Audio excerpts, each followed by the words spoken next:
Good afternoon everyone. Today is August 14, 2023. 4 o'clock in the afternoon.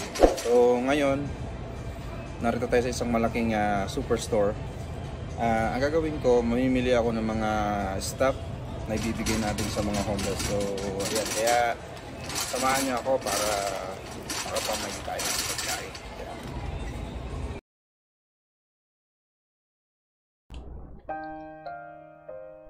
Pagkatapos ko nga mamalengke, ay sineparate ko na yung aking mga pinamili.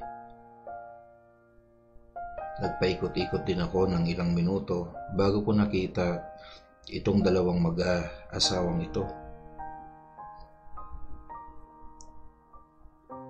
Tinitingnan ko sila ng matagal kasi narito sila sa may clothing bank. Pag dinodonate yung mga damit o yung mga lumang kasuotan o kahit anong pang mga personal things na pwedeng gamitin ay dito na lang nila nilalagay. Itong clothing bank na to ay nakapwesto sa isang public parking, kaya maraming dumadaan at nakakita sa kanilang mga ginagawa.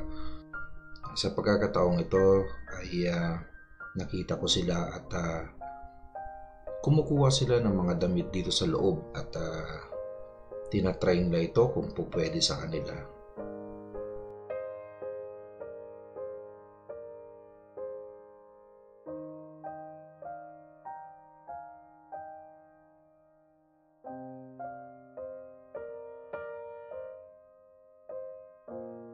Dito na nga ay nilapitan ko sila at inabot ko sa kanila yung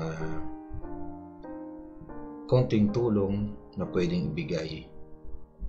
Iniiwasan po natin na magbigay ng cash para maiwasan din kung gagamitin na ito sa isang masamang bisyo. So tinanong ko tong lalaking ito kung sino yung kasama niya, kung kapatid niya ba o pinsan, pero sinabi niya ay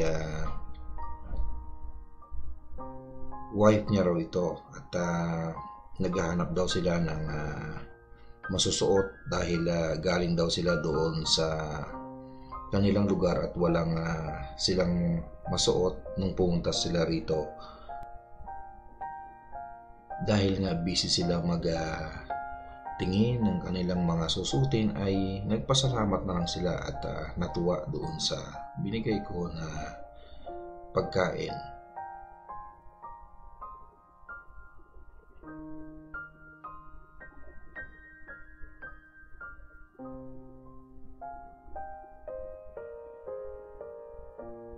So nag-ikot-ikot ulit ako dahil gumagabi na at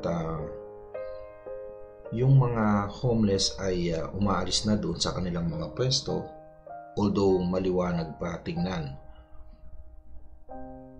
Pero lumilipat na sila kung saan sila nagpapahinga ng buong magdamag. Nakita ko tong isang lalaking ito. Natutuwa ako kasi kahit na sa kanyang katayuan ay makikita mo na meron siyang dala-dala na isang parang basura na inaakay-akay niya. Tinitingnan ko rin siya at ini-estimate ko kung ano ba yung kanyang ginagawa. Kasi kung makikita naman natin parang mapakali, nag-going back and forth siya roon sa kanyang pinupwestuhan.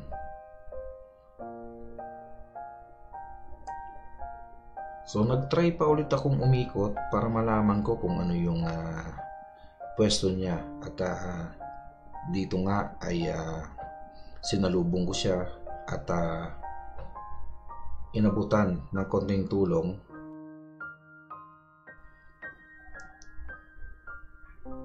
Actually yung aking wireless mic dyan ay nagloko, nalobat yata at tinanong ko siya dyan kung ano yung pangalan niya. Ang pangalan niya ay Cole. So, hindi na masyadong na-record yung aming pinag-usapan. Pero nung inabot ko yung pagkain, tinanong ko siya kung anong meron doon sa kanyang black bag. Yun pala ay mga recycle na kanyang pinupulot at binebenta niya para makasurvive sa buong araw.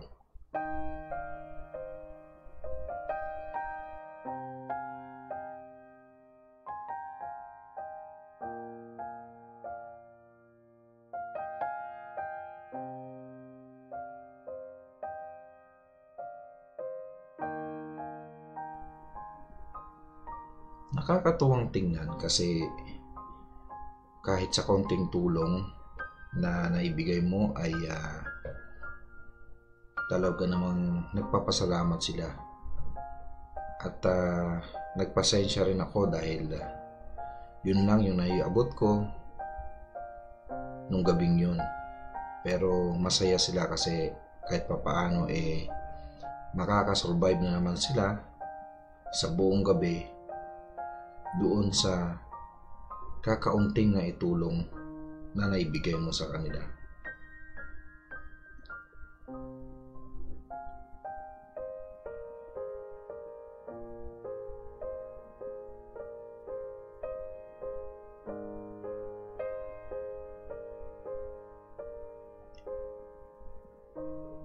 Pinagmasdan ko siya rito ng matagal at binuksan niya yung kanyang pagkain at tiningnan, at yung iba ay sinave niya dun sa kanyang bag. At iniisip ko dahil mamaya-maya didilim na, baka dito na rin siya magpapalipas ng gabi. Kaya hanggang sa muli mga idol, maraming salamat sa support sa aking channel. Mabuhay po kayo.